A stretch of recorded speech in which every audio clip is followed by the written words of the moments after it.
Okay, so today's lesson is lesson 4-2, which is solving inequalities using addition and subtraction. Now, this lesson really isn't all that difficult. It just really is a review of what we did in the last chapter. However, there is an additional step because you're going to graph your results because it's an inequality. So it really, truly, as I put right here,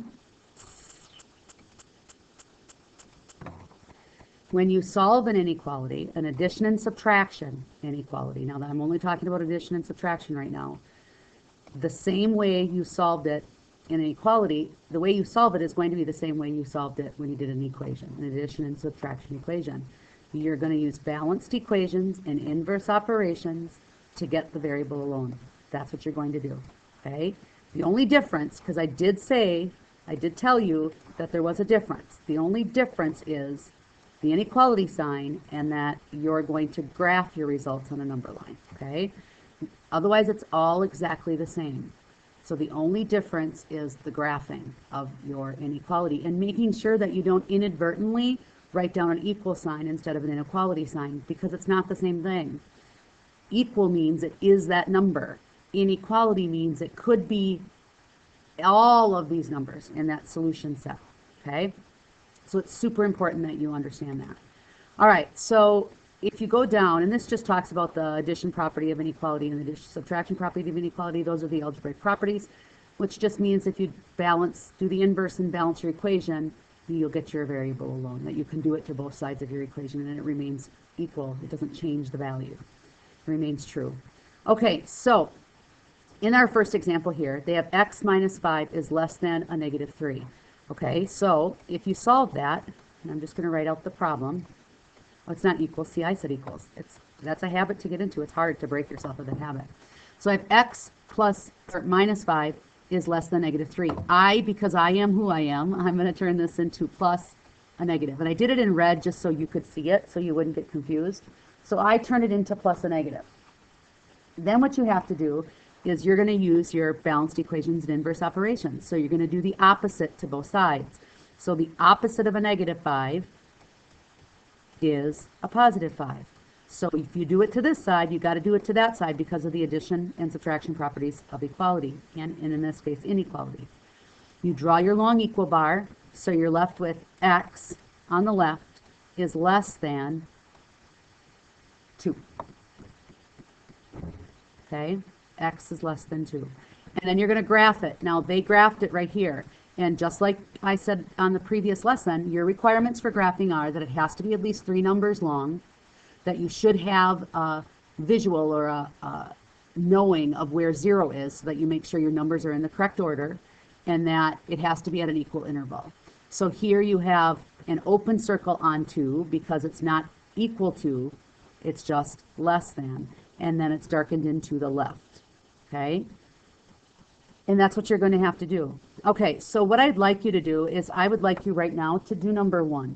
And I put a note over here, and this note is kind of important because this is going to happen when you solve these problems. Remember, as long as you have the variable first in your inequality, you can just follow the direction the sign is pointing to shade in your answer possibilities. That's important. If you don't do that, if you don't keep that in mind that your x or your variable, whatever it is, x or whatever, needs to come first, your graphing is going to be wrong, and you don't want that to happen. Okay? So make sure that you do that you remember to make sure that you have the x first in your inequality. Okay, pause your computer and do number 1, and then we'll come back and we'll talk about it and see if you got it right. Okay, number 1 is y minus 6 is greater than negative 7. Okay, so again, me being me, I'm going to turn this into plus a negative. Okay, it's just a good habit to get into, I think. Then because that's the inverse is just a great problem, a great step to do. So you have y plus a negative 6 is greater than a negative 7. So you have to do the opposite.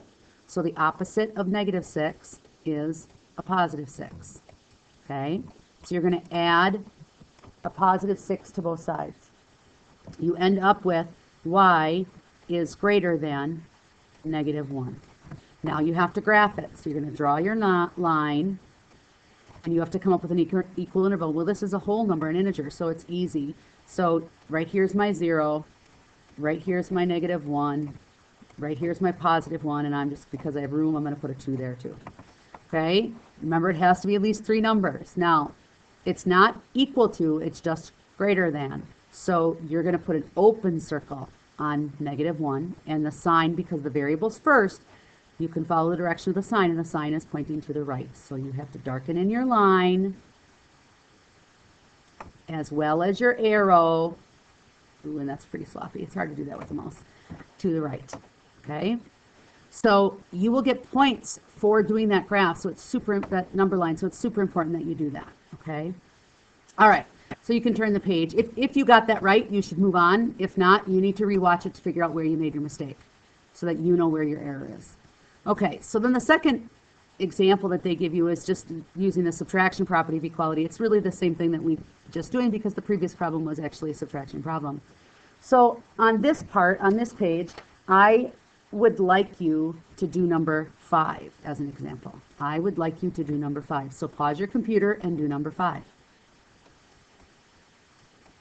Okay, 12.5 is greater than or equal to D plus 10.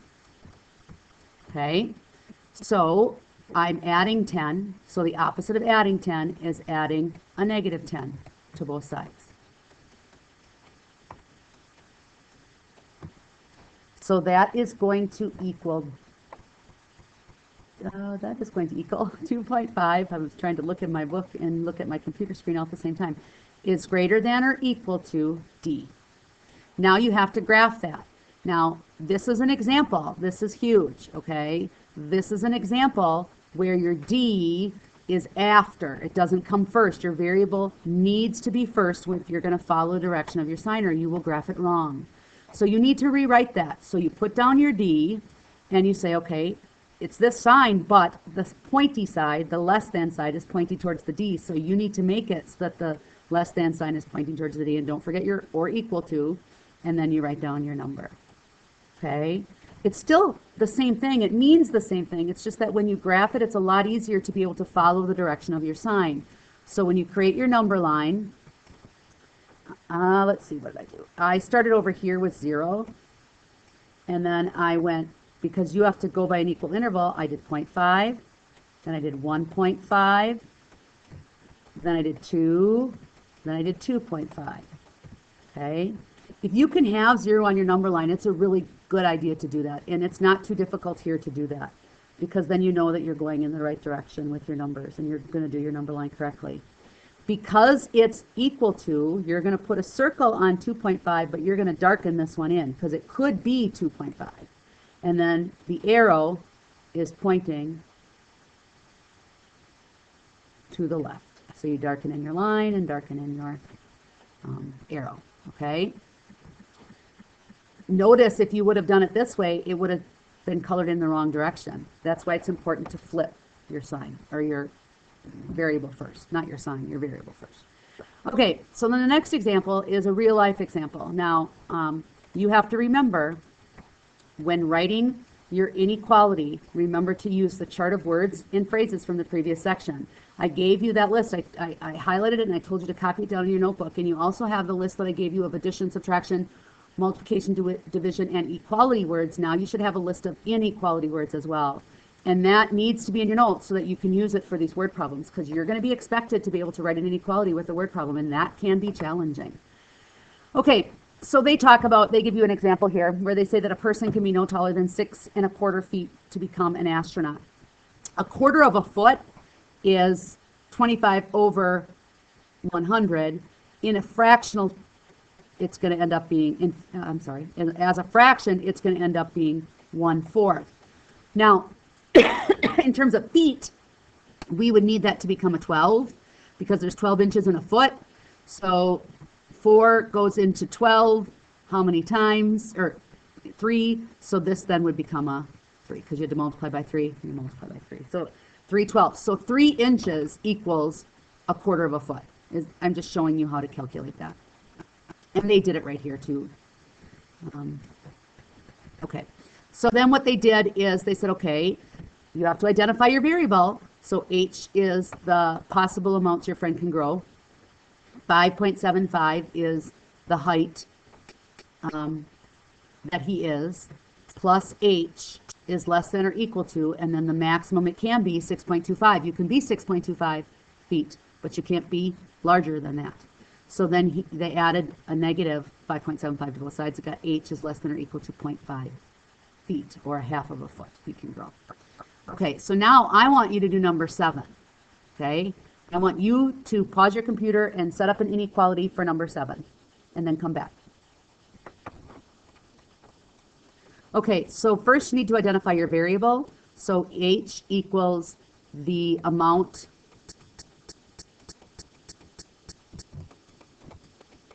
of feet, because it is really in feet, your cousin can grow.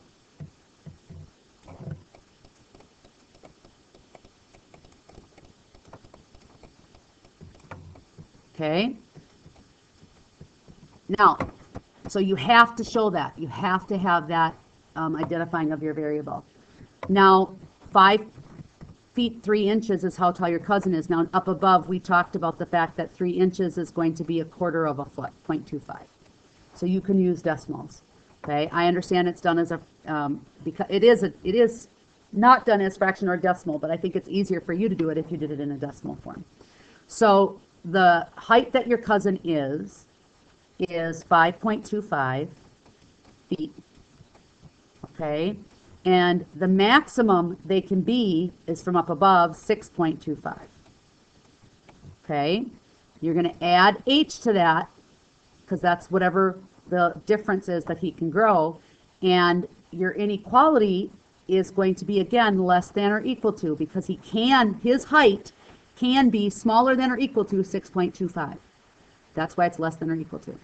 Then you're going to solve it, and you're going to add a negative 5.25 to both sides. I like to just add the opposite because it matches your algebra tiles. So I add a negative 5.25, and you end up with H being less than or equal to 1 foot. Now, in my room, I don't know what Mrs. Grossman's going to do, but in my room, you will graph every single problem. If there's an inequality, you are going to graph it. That practice of graphing is going to be important because you're going to do that a lot when you get into high school algebra. So my zeros right here, now there really can't be a whole lot under 0 because this is height and you can't really be negative, although I suppose you could shrink maybe. And then you have 1 and 2. Okay, now it's or equal to, so that 1 has a big circle on it and it's colored in because it can also be 1, and darken in your line and darken in your arrow. Okay. Okay. So if you did that right, you can move on to your practice problems that you're going to be assigned. If not, you need to rewatch the video to figure out where you made your mistake, because it is important that you understand this. And again, it really is the same thing that we've been doing in the last chapter. It's just now taking that and applying it to inequalities, where your answer is just not one answer. It could be a whole slew of answers in a sample set. Okay? All right. So your assignment then to do for tomorrow for practice is number 3 and number 5. So I would like you to solve it using balanced equations and inverse operations, and to graph your results. You need to graph your results. Okay?